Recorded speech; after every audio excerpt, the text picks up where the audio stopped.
السلام علیکم قادرین تبلیغ کے بیانات کے لیے چینل کو سبسکرائب ضرور کریں۔ السلام علیکم۔ حضرت انبیاء اکرام علیہ السلام کی مبارک عمل دعوت کے چند بنیادی اصول یہ ہیں۔ پہلا اصول، تمام انبیاء اکرام علیہ السلام کی دعوت کا بنیادی اصول خلق خدا پر شفقت اور خیرخواہی کا جذبہ ہے۔ بندگان خدا کی تباہ شدہ حالت سے وہ غمگین اور متفکر ہو جاتے ہیں۔ ان کی خیرخواہی کے نتیجے میں ان کا دل چاہتا تھا کہ کسی طرح ان کی امت سدھر جائے، راہ راست کے اوپر آ جائے۔ قرآن مجید میں اس کو کہیں انا لکم ناصح امین اور کہیں نصیحت لکم کہہ کر بیان کیا ہے۔ دوسرا اصول، تمام انبیاء علیہ السلام کی دعوت میں یہ بات مشترکہ طور پر پائی جاتی ہے کہ وہ اپنے کام اور دعوت کے عمل پر کسی سے کوئی اجرت اور مزدوری نہیں طلب کیا کرتے تھے۔ مخلوق سے دنیاوی اجر، تعریف و محبت وغیرہ تمام اغراض دنیاوی سے مکمل استغنا برتتے تھے، جس کے نتیجے میں ان کی دعوت نہایت مؤثر اور نتیجہ خیز ہوا کرتی تھی۔ قرآن مجید میں اس اصول کو ان الفاظ میں بیان کیا ہے، اور مانگتے نہیں ہیں میں تم سے اس پر کچھ بدلہ، میرا بدلہ ہے اس پروردگار عالم پر۔ تیسرا اصول، دعوت الی الخیر اور امر بالمعروف و نہی عن المنکر کا ایک بڑا اور بنیادی اصول نرمی و حکمت اور بصیرت اور ایسے خلوص اور محبت سے دوسروں کو مخاطب کیا جائے۔ دعوت الی الخیر اور امر بالمعروف و نہی عن المنکر کا ایک بڑا اور بنیادی اصول نرمی ہے۔ نرم گوئی، حکمت و بصیرت اور ایسے خلوص اور محبت سے دوسروں کو مخاطب کیا جائے کہ داعی کی بات مدعو کو نہ چاہتے ہوئے بھی اس کے انداز خطاب کی وجہ سے اس کے دل کے نیہہ خانوں میں اتر جائے۔ دعوت کے اس ذرے اصول کو اللہ رب العزت نے اس آیت مبارکہ میں بیان فرمایا ہے۔ ادعو الی سبیل ربکم بالحکمت والموعظۃ الحسنہ وجادلکم باللتی ہی احسن۔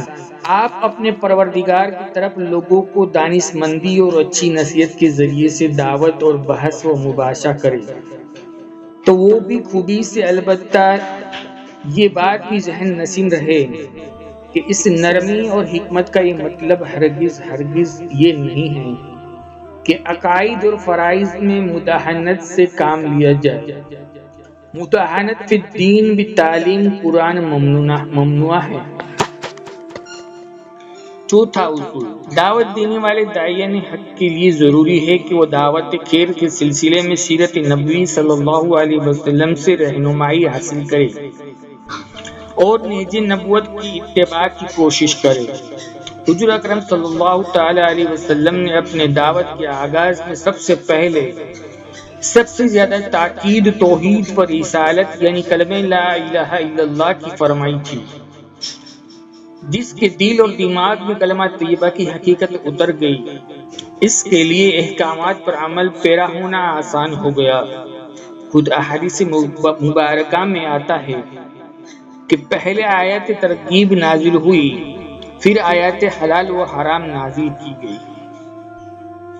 پانچواں اصول، تمام انبیاء علیہ السلام کی سیرت سے دعوت کا ایک اصول یہ معلوم ہوتا ہے کہ انبیاء اکرام علیہ السلام لوگوں کو اپنے پاس آنے کا انتظار نہیں فرماتے تھے، بلکہ دعوت حق کے لیے خود ان کے پاس چل کر جایا کرتے تھے۔ یہ وصف حضور اکرم صلی اللہ علیہ وسلم کی دعوت میں نمایاں طور پر پایا جاتا ہے۔ آپ صلی اللہ علیہ وسلم کی سیرت مبارکہ اور آپ کی تبلیغی دعوت کی اسفارات اس پر واضح اور بینی دلیل ہے۔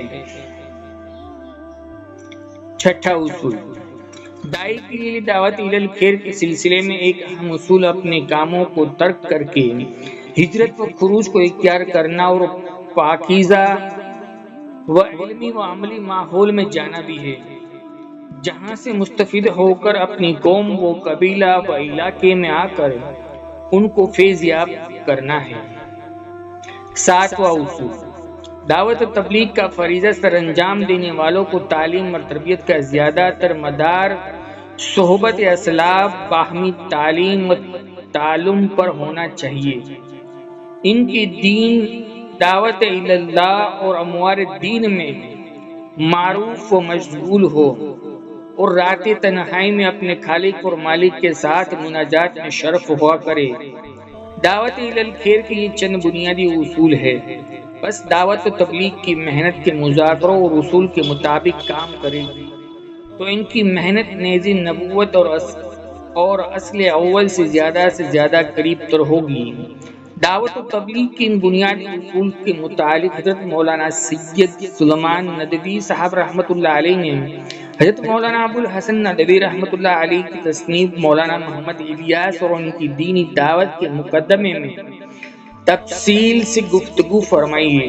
حضرت مولانا محمد الیاس کاندھلوی صاحب رحمۃ اللہ علیہ کی تحریک دعوت و تبلیغ قرآن و حدیث نیز نبوت و سیرت نبوی صلی اللہ علیہ وسلم کے ماخوذ دعوت کے ان مذاکروں میں بالا اصول سے سب سے زیادہ میل کھانے والی تحریک اور مطابقت رکھنے والا عمل قریب کے زمانے میں مجدد دعوت و تبلیغ مصلح کبیر مولانا محمد الیاس کاندھلوی صاحب رحمۃ اللہ علیہ کی دعوت و تبلیغ کی تحریک اور ان کی دعوت والی محنت ہے۔ ابتدا میں حضرت مولانا الیاس صاحب رحمۃ اللہ علیہ نے مکاتب دینیہ کے ذریعے سے مسلمانوں کی اصلاح و احوال کی فکر و محنت فرمائی، مگر ماحول کی عمومی بے دینی، جہالت و ظلمت کے اثر سے جب یہ مکاتب بھی محفوظ نہ دیکھے اور عمومی طور پر مسلمانوں کی دینی ضرورت کو عدم تکمیل واضح طور سے سامنے آنے لگی، بعد آپ نے اس نتیجے پر پہنچے کہ خواص و افراد کی اصلاح اور دینی ترقی کا مرض کا علاج نہیں، جب تک عام آدمیوں میں دین نہ آئے کچھ بھی نہیں ہو سکتا۔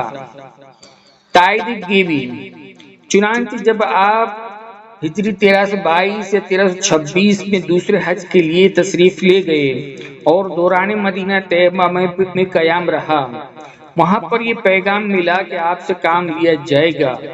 سفر حج سے واپسی کے بعد آپ نے تائید گیبی سے عوام میں احیاء دین کی غرض سے تبلیغ کا کام کا آغاز فرمایا اور دوسروں کو بھی جماعت بنا کر دوسرے علاقے میں تبلیغ کے لیے بھیجا۔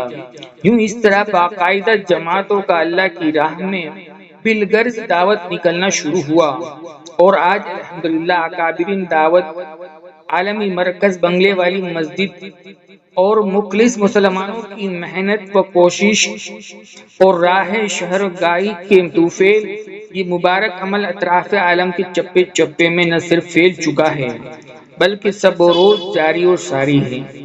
اللہ تبارک و تعالی ہمیں اس دعوت والی محنت میں جڑ کر اپنے دین اور ایمان کی حفاظت کے ساتھ ساتھ سارے عالم کے اندر ہدایت عام ہو جائے اس کی محنت کے لیے قبول فرمائے اور ہمیں اپنے اصلی مرکز نظام الدین سے جڑنے کی توفیق عطا فرمائے۔